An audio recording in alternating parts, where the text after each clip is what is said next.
here ulit. So yun guys, vlog lang natin to. To guys ay nagawa na.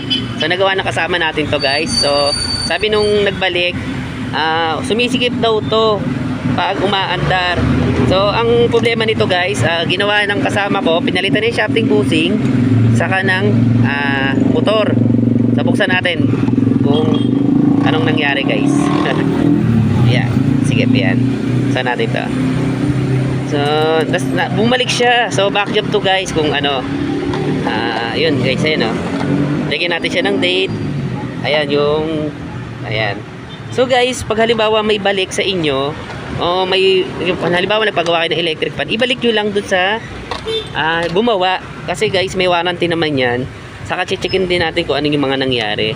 So, kahit ako guys, nagkakaroon din ako ng back job, ina-accept ko yun kasi para malaman din natin guys kung ano yung mga problema o mali na ginagawa natin o yung mga pinalitan natin. Katulad nito guys, bago na yung shafting nito saka yung bushing, so nanikip siya.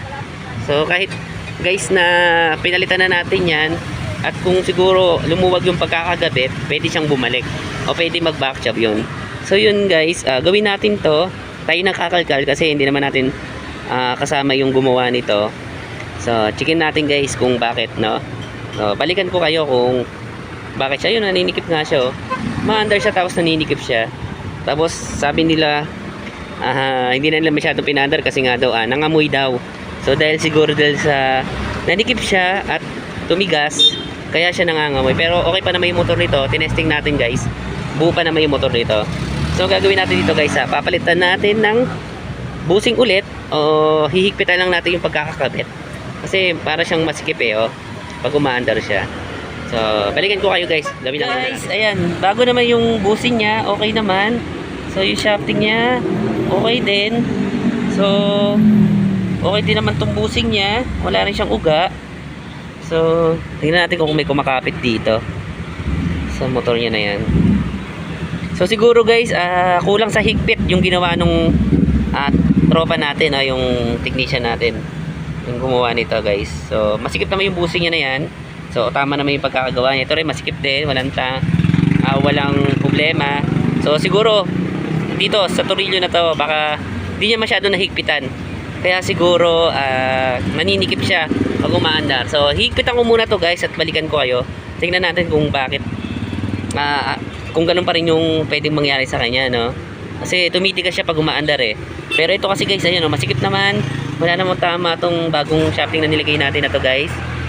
Ayan, siguro baka may problema lang yung pagkakatornilyo niya. Hindi niya masyado nahigpitan. So yun, nakakahiya lang sa customer kasi bumalik pa siya na gano'n. Kasi kakagawa lang nito kahapon, tapos ngayon siya binalik. Tapos galing pa daw siya ang Marikina. Sabi ko kay Bossing, pasensya na kasi hindi kasi natin masabi yung back job guys. So okay naman lahat yung pinalitan natin bago na may pinalitan natin. Siguro kulang na sa higpit yung pagkakagawa nito. So hihigpit ako lang guys. Nakita ko na yung problema, no. Ang naging problema niya guys ay maluwag tong pagkakakabit niya ng tornilyo. So yun guys, napansin ko na rin yung kasi pag luwag ko sa kanya napakaluwag din, no. Pero pinaklas ko pa rin yung motor para makita ko kung may gasgas yung motor, yung bushing saka yung shafting ay wala naman. So yun, nakita nyo guys, ayan So ang tuloy niya na. Ayan So parang hindi na siya pigil pag umandar. Ayan guys. So ang naging problema guys, yung pagkatornilyo nito ay napakaluwag lang. Hindi niya masyadong hinigpitan. Ayan. Maluwag lang yung pagkakagawa niya. So pagkasabihan natin siya na hihigpitan niya bawat baklas niya ng motor kasi pag lumuwag to guys, mawawalan sa align yung pinaka andar nito guys. Ayan. Mawawala sa align. Kaya ganon. So saksak natin to guys. Papakita ko sa inyo. Yun. Mandar siya agad. Kanina pigil Ayan Ayan 1. Ayan. Kanina pigil siya pero ngayon ayan So okay na siya. Ayan. So ang problema niya guys ay kulang sa higpit. Hindi masyado nahigpitan. Maigi. Kaya tumama yung pinaka nawawalan ng align yung motor. So humihigpit to. So yun guys, pag meron kayong mga back job, kuha ninyo, pag-aralan nyo kung bakit, ano nangyari, para makita nyo rin kung anong dahilan kung bakit siya kung bakit siya bumalik sa inyo, no, yung paggawa ninyo. So ayun guys, hanggang dito na lang yung vlog natin na to. So sana naintindihan nyo na ang sinasabi ko, no.